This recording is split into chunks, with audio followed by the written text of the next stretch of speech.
November 1st, 1396. St. Paul's Cathedral in London is awash in the glow of hundreds of candles, their flames flickering against the soaring Gothic windows. The mighty organ fills the naves with solemn resonance as a royal procession moves down the central aisle. This is not a typical ceremony. It is the wedding of a 6-year-old child. Isabel of France, the youngest princess in Europe, moves haltingly toward the altar where Richard II, King of England and 29 years old, waits for her. Draped in golden silks that slide across cold stone, the little girl struggles beneath the weight of her crown. In mere moments, she will be declared Queen of England, cementing a political alliance destined to reshape two nations.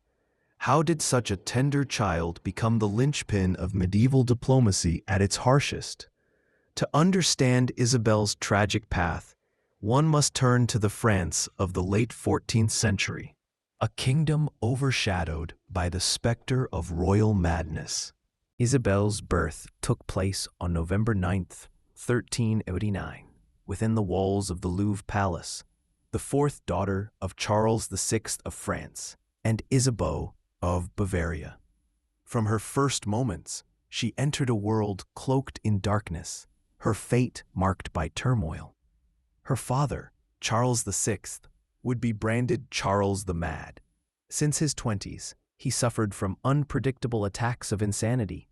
During his worst episodes, he failed to recognize his own family, believed himself made of glass and in danger of shattering at a touch, or would flee in terror through In Isabeau's eyes, her daughters were little more than valuable bargaining chips, tools in the relentless political gains of Europe to be exchanged for alliances through arranged marriages.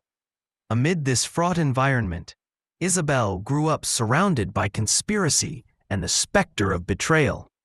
The 100 Years' War dragged on, France fragmenting under conflicts between Armagnacs and Burgundians, all while the consequences of royal derangement played out overhead. For a sensitive child, watching her father spiral and her mother wield cold calculation left hurts that would echo for a lifetime. It was in 1396, at the tender age of 6, that fate's door swung open for Isabelle. Richard II of England, weary from years of war, sought peace to stabilize his rule. Having lost his beloved wife Anne of Bohemia, he was in search of a new alliance, solid enough to bring political strength and much-needed funds. French strategy, under the guidance of the Duke of Berry, seized the opportunity. It was proposed that Isabelle marry Richard with an immense dowry of £800,000 and a truce lasting 28 years. For a war-ravaged and bankrupt France, it was an irresistible prospect, peace at the price of a child. The negotiations were lengthy, cold, and businesslike. Delegates from both kingdoms argued the details, as if haggling over livestock. Isabelle's age became a point of contention. Even by medieval mores, some English voices urged delaying until she reached 12, the customary age for a marriage's consummation. But Richard faced rebellion at home, crumbling financial support, and the threat of losing his throne. The immediate promise of money and peace outweighed any qualms about the bride's youth. By October 1396, the terms were final. Isabel of France would go to England, a precious offering on the altar of politics. Her departure from the French court played out as a meticulously staged spectacle meant to dazzle the English delegation at the Louvre. Charles VI, found lucid for this farewell, blessed his daughter in tears.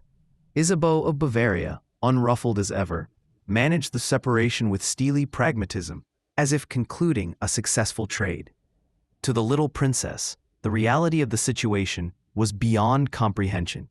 For her, the voyage might have seemed a temporary adventure. Clutching a handful of beloved toys, a few dolls, and her faithful pet dog, Isabelle prepared to leave behind all she knew. The grand procession leaving France included countless nobles, servants, and guards, all assigned to safeguard the precious cargo. The progress from Calais to London dragged on for weeks, marked by extravagant welcomes at every English city along the way. Local dignitaries battled to outdo each other in splendor, honoring the queen-to-be. Yet for Isabelle, already exhausted by the overwhelming grandeur, the journey was a trial. She wept often, whispering pleas to go back home. Arriving in London, Richard II arranged a spectacle of marriage to surpass all his contemporaries. St. Paul's Cathedral was adorned with interwoven French and English fabrics, a vivid emblem of unity. Thousands of French candles lit the cavernous interior as choirs lifted voices in Latin and French. This was an event devised to awe the public and proclaim to all Europe that peace had been secured through diplomatic shrewdness. Richard II, though presented as a resolute groom, was plainly ill at ease. At nearly 30, he was recognized among Europe's most cultivated monarchs, a patron of letters and the arts. His love for his first wife had been deep, and the idea of wedding a mere child pressed uncomfortably on him. But in that era, personal qualms paled in the face of political necessity. During the ceremony, Isabelle remained silent, clearly overwhelmed by the splendor enveloping her. The Archbishop of Canterbury was obliged to kneel, to slide the wedding ring onto her tiny finger. Isabelle, searching the crowd for familiar faces that were absent, showed only confusion and an increasing sense of fear when she was proclaimed Queen of England. Her early days at the English court were defined by the innocence of her age. Richard II, to his credit, treated Isabelle more as a cherished ward than as a wife. He ensured she had French tutors, allowed her to keep her native customs, and protected her royal dignity at every turn. Isabelle was given her own suite in Westminster Palace, a manor exclusively for her use, and a team of loyal servants dedicated to her comfort. However, this fragile peace was shattered in September 1399.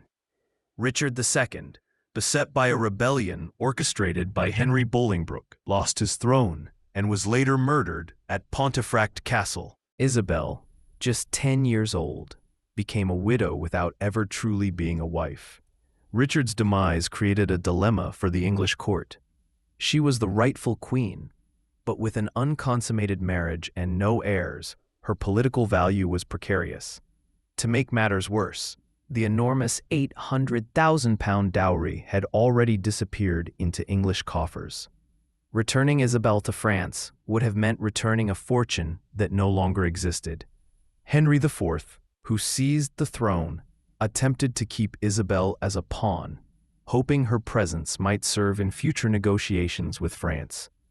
Kept in comfortable captivity at Havering Castle, the young widow endured 3 years of separation from her homeland and loved ones. Her letters home revealed a child aged beyond her years, shaped by suffering and isolation. "I write to you in tears," she pleaded to her father, "for I am kept here like a prisoner, far from all I love, without hope of return." Eventually, Isabelle's appeals stirred something in Charles VI.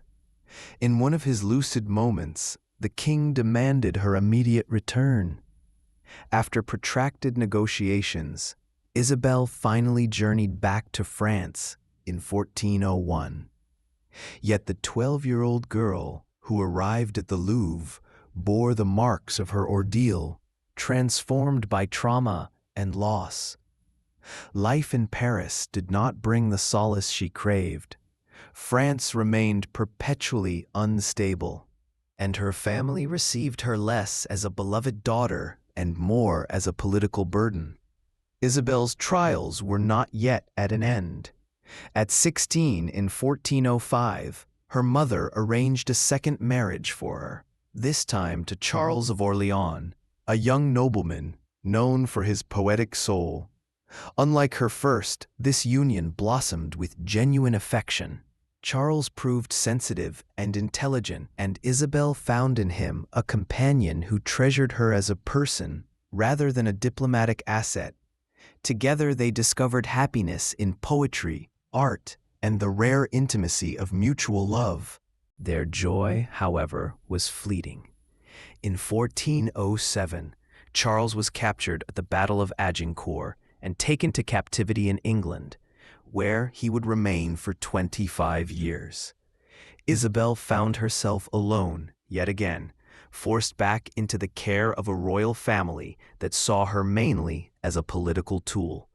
Life had twice denied her the love and partnership she so desperately deserved. Withdrawing from public life, Isabelle devoted herself to charity and cultivated the arts within the French court. Her experience in England had taught her vital lessons about diplomacy and politics, insights she shared discreetly with other members of the royal household. In 1409, Isabelle became a mother to Joan of Orleans, her only daughter, a child destined to grow up without her father's presence. Motherhood offered bittersweet comfort, tempered by the grim awareness that Joan would also likely become a chess piece in the relentless game of dynastic politics. That same year, Isabel's life was cut short by complications from childbirth, ending at the age of 20. Her existence had been shaped and constrained by the needs of others. Given as a bride at 6, widowed at 10, imprisoned at 12, married again at 16, and, by 18, once more left alone as her husband languished in captivity. Her passing went almost unnoticed by the chroniclers of her day, a stark contrast to the spectacle that had marked her first entry into royal life. Isabel of France accomplished all that was demanded of her by court and crown, providing an heir, forging alliances, but she was never allowed to live for herself. Her story forces us to confront the cost borne by women in the machinery of medieval politics, particularly noble daughters who were traded between kingdoms with little regard for their happiness or humanity. More than 6 centuries have passed, yet Isabel's story still echoes as a somber warning against the dangers of child marriage and the reduction of children to objects for diplomatic exchange. From the age of 6, she shouldered the burdens of state, robbed of the carefree innocence owed to every child. Her journey was one of continual sacrifice to the demands of politics, a poignant payment for a fleeting peace. Today, Isabel of France stands as an enduring emblem of childhood vulnerability before the might of unchecked power. Her life reminds us that behind every treaty and royal wedding in history, there were real children who paid with their futures for the ambitions of others. The girl who became a queen at 6 gave everything for peace between England and France, her happiness, her freedom, and ultimately her own life.